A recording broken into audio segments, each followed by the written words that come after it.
Olá a todos! Estamos aqui para fazer mais um vídeo hoje sobre um assunto muito importante, o transtorno de personalidade borderline. Esse transtorno, ele afeta aproximadamente 6% da população mundial. Fique comigo até o final desse vídeo e você vai saber o que é esse transtorno, quais são os sintomas, as causas, diagnóstico e tratamento. Mas antes disso, se inscreva agora no nosso canal para que você não perca nenhum conteúdo.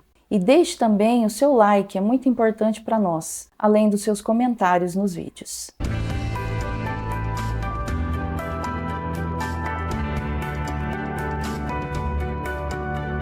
De acordo com a Associação Brasileira de Psiquiatria, aproximadamente 10% dos pacientes borderline acabam cometendo suicídio. Por isso, é muito importante que você conheça o que é esse transtorno. O transtorno de personalidade borderline é um transtorno onde a pessoa apresenta um padrão de comportamentos patológicos de instabilidade emocional muito intensa. As relações pessoais dela também são bem instáveis. É uma pessoa que não consegue controlar a raiva e oscila muito no seu humor. Ela é muito impulsiva. Essas são as características do borderline. A população que mais é afetada por esse transtorno é a população mais jovem e as mulheres. E vamos falar agora quais são os sintomas do borderline. São eles. O sintoma principal é a instabilidade emocional muito intensa da pessoa. Essa instabilidade também vai para os relacionamentos pessoais dela. Essa pessoa apresenta uma carência afetiva extrema e uma tendência também a desenvolver a depressão e a ansiedade. É uma pessoa com uma autoestima muito baixa e geralmente ela tem comportamentos autodestrutivos. Ou seja, ela pode se automutilar, causar lesões no corpo dela e chegar até o suicídio. É uma pessoa que tem um medo crônico do abandono, ou seja, ela teme demais a solidão. Tem um sentimento crônico também de vazio por conta da depressão e uma tendência paranoide. O que é isso? É uma pessoa que se sente constantemente perseguida e injustiçada por todos. Além disso, ela tem alterações do humor ao longo do dia. No mesmo dia, ela pode ter uma alteração imensa de humor. Ela não consegue também controlar a raiva, ela tem dificuldades para controlar a raiva e é extremamente impulsiva. Essa impulsividade, ela pode atingir várias áreas da vida da pessoa. Por exemplo, ela atinge a área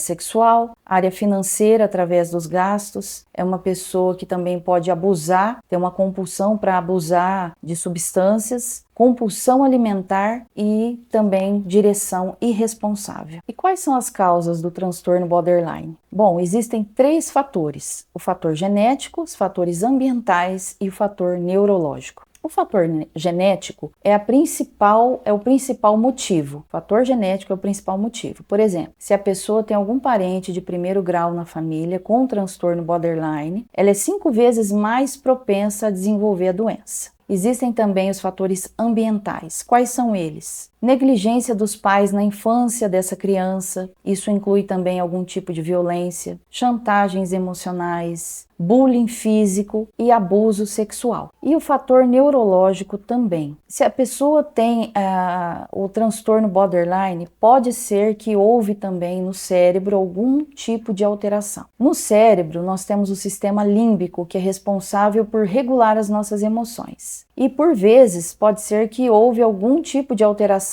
nesse local do cérebro, causando também esse tipo de transtorno. Diagnóstico. Não existe nenhum exame clínico ou físico, por exemplo, exame de sangue, que possa identificar esses sintomas. O diagnóstico é feito pelo profissional da saúde mental, ou um psiquiatra ou um psicólogo. De que forma que ele vai fazer esse diagnóstico? Ele vai investigar os sintomas, vai investigar também o histórico dessa pessoa, o histórico médico dela, o histórico da família, vai fazer também um diagnóstico diferencial dessa doença. O que é isso? Diagnóstico diferencial é quando ele compara e ele exclui as doenças que são parecidas com essa, no caso borderline. Por exemplo, existem algumas doenças que são parecidas com esse transtorno, a esquizofrenia e o transtorno bipolar. Por exemplo, por que é importante fazer o diagnóstico diferencial do borderline ou de qualquer outro transtorno? Para que não se confunda com outros tipos de transtorno. A esquizofrenia esquizofrenia, por exemplo, o paciente pode apresentar em alguns momentos um surto psicótico. E no transtorno borderline também. Então, por isso que é muito importante fazer esse diagnóstico diferencial com muita cautela. E no transtorno bipolar também, a pessoa também tem oscilações de humor, só que é diferente do borderline. No transtorno bipolar, a pessoa ela precisa estar em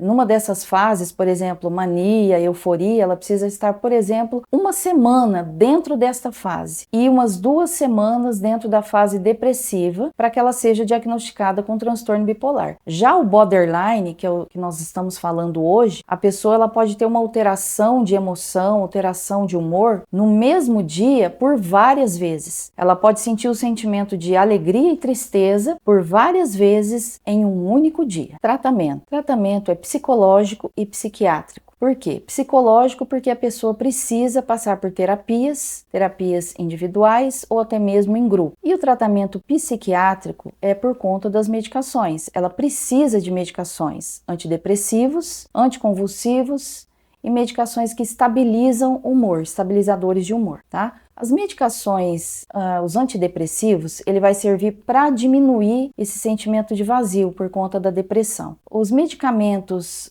antipsicóticos, eles ajudam a diminuir a impulsividade do paciente, diminuir os comportamentos autodestrutivos e os surtos psicóticos também. E os estabilizadores de humor, que são medicamentos à base de lítio, eles vão estabilizar o humor, estabilizar as emoções. Então, por isso, é muito importante que a pessoa, além de fazer a terapia, ela faça também um acompanhamento psiquiátrico. Não adianta só tomar medicamentos ou só fazer a terapia. É necessário os 2 acompanhamentos juntos. É importante dizermos também que o transtorno de personalidade borderline, ele não tem cura. Porém, se a pessoa fizer um bom tratamento, um tratamento adequado, ela pode melhorar muito a sua qualidade de vida, pode melhorar as relações pessoais. Além do que, com o passar dos anos, os sintomas que a pessoa tem do transtorno, a partir dos 40 anos, elas vão diminuindo. Esses sintomas vão diminuindo com o passar do tempo. Então, por isso é importante a pessoa manter um tratamento, manter um acompanhamento psicológico e psiquiátrico também. Espero que você tenha gostado do nosso vídeo, do nosso assunto de hoje